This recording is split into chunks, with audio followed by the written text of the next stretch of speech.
जय हिंद। इस वीडियो में हम पढ़ेंगे यूक्लिड विभाजन एल्गोरिथम से किसी भी संख्या का एचसीएफ यानी कि हाईएस्ट कॉमन फैक्टर कैसे ज्ञात किया जाता है। ठीक है, तो देखिए यूक्लिड विभाजन एल्गोरिथम का जो फॉर्मूला होता है वो ये होता है कि भाज्य इक्वल टू भाजक इनटू भागफल प्लस शेषफल। ये जो फॉर्मूला है यूक्लिड विभाजन एल्गोरिथम का है, ये ऑब्जेक्टिव में भी पूछा जाता है, आपको याद रखना है। ठीक है, तो देखिए आपको क्या क्या याद रखना है कि यूक्लिड विभाजन एल्गोरिथम जो होता है उसमें ए का मान बी से बड़ा होता है, यानी कि जो ए का मान रखेंगे ना हम, वो ए का मान बड़ा रखेंगे। जैसे कि हमने ए का मान क्या दिया है 225, यहाँ पर दो संख्या थी, एक छोटी एक बड़ी, तो हमने बड़ी संख्या को क्या माना है, ए का मान माना है। इसके अकॉर्डिंग यानी कि ए का मान बड़ा होना चाहिए बी से, यानी कि ए का मान 225 लिया है और बी का मान। उसके बाद देखिए इसका यदि इक्वेशन फॉर्म में इसका फॉर्मूला देखेंगे तो A equal to V Q plus R. ठीक है, तो देखिए हमारे पास ए और बी के मान है और आर और क्यू के मान नहीं है। ठीक है, तो आर और क्यू के मान निकालने के लिए इस प्रकार से हमें भाग लगानी होगी, यानी कि यहाँ पर जो होता है हमारा ए का मान होता है और यहाँ पर बी का, और ऊपर क्या होता है हमारा क्यू का मान होता है। ठीक है, यानी कि ए मतलब यानी कि भाज्य, और बी मतलब यानी कि भाजक, और क्यू मतलब यानी कि जो क्यू है ना, ये क्यू क्या है, भागफल है। ठीक है, और प्लस में आर मतलब क्या है, ये शेषफल है। ठीक है, इस प्रकार से ये इक्वेशन फॉर्म में यूक्लिड विभाजन एल्गोरिथम का फॉर्मूला होता है। इसी में हम अपने मान रख के एचसीएफ ज्ञात करते हैं। ठीक है, तो देखिए इसका सॉल्यूशन यहाँ से स्टार्ट होता है।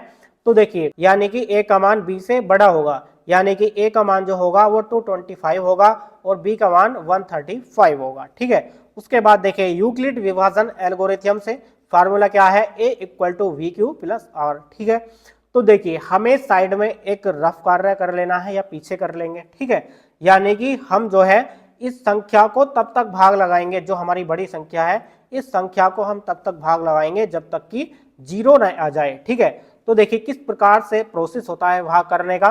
तो देखिए हमारी जो बड़ी संख्या है 225, यानी कि इसको हम भाग लगा रहे हैं 135 से। ठीक है, तो हम सबसे पहले एक बार इसको कट करेंगे तो हमारा 135 और शेषफल बच जाएगा हमारा 90। ठीक है, तो देखिए इस प्रकार से हमारा शेषफल बच जाता है।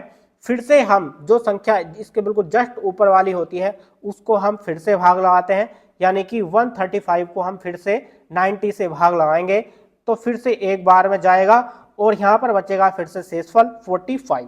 ठीक है, फिर भी हमारा जीरो नहीं आता। जब तक हमारा जीरो नहीं आ जाता है तब तक हम इसमें भाग लगाते रहते हैं। और हम फिर से क्या करेंगे, यानी कि 45 से 90 को भाग लगाएंगे, यानी कि 90 को यहाँ पर लिख के इस प्रकार से दो बार में इसको कट कर देंगे और हमारा शेषफल जीरो आ जाएगा। ठीक है, यानी कि एचसीएफ जो निकल कर आ जाएगा, जो हमारी लास्ट भाजक संख्या होगी। ठीक है, यानी कि जो हमारी लास्ट भाजक संख्या यानी कि जो बी का मान होगा वही हमारा एचसीएफ होगा, यानी कि हाईएस्ट कॉमन फैक्टर।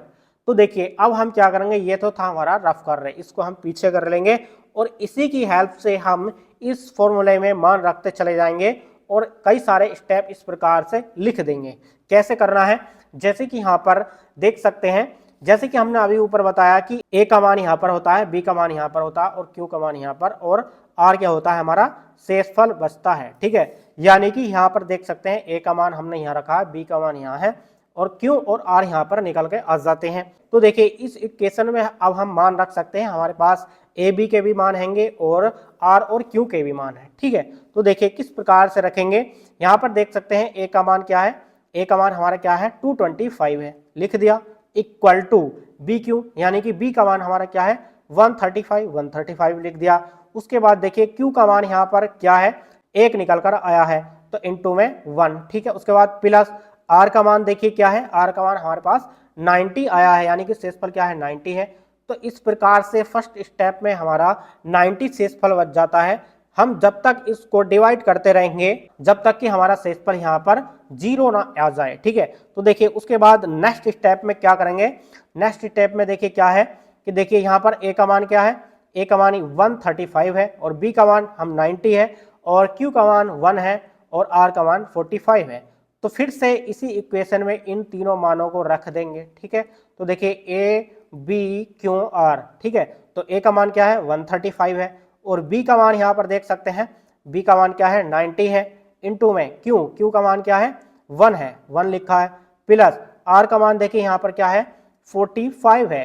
तो इस प्रकार से हमने आर का मान भी लिख दिया है। हमारा यहाँ पर अभी आर का मान यानी कि जो शेषफल है ना अभी हमारा 0 नहीं हुआ है। फिर से एक नेक्स्ट स्टेप करेंगे।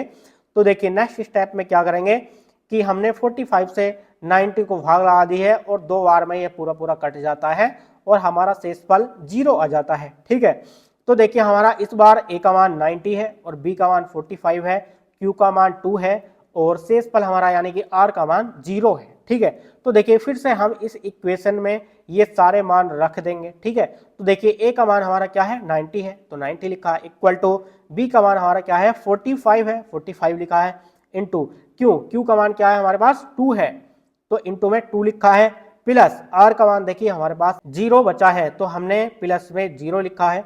तो देखिए यूक्लिड विभाजन एल्गोरिथम यहाँ तक कंप्लीट हो जाता है। हम तब तक भाग लगाते रहते हैं जब तक कि 0 नहीं आ जाता। तो देखिए जो हमारा HCF होगा, जो हमारी लास्ट भाजक संख्या होगी, यानी कि लास्ट भाजक संख्या क्या है 45 है, यानी कि हाईएस्ट कॉमन फैक्टर जो निकल कर आया है वो 45 है। तो इस प्रकार से हम लिख देंगे, यानी कि जो 45 है ये क्या है HCF हाईएस्ट कॉमन फैक्टर, इसका 45 निकल कर आ गया है। मैं उम्मीद करता हूं आपको कोई भी संख्या आए बोर्ड एग्जाम में आप HCF आसानी से निकाल सकते हैं यूक्लिड विभाजन एल्गोरिथम से। तो डियर स्टूडेंट्स ये वीडियो आपको कैसी लगी हमें कमेंट्स बॉक्स में कमेंट करके जरूर बताएं। वीडियो अच्छी लगी तो लाइक कर देना। चलिए मिलते हैं नेक्स्ट वीडियो में नेक्स्ट टॉपिक के साथ, तब तक के लिए जय हिंद, वंदे मातरम।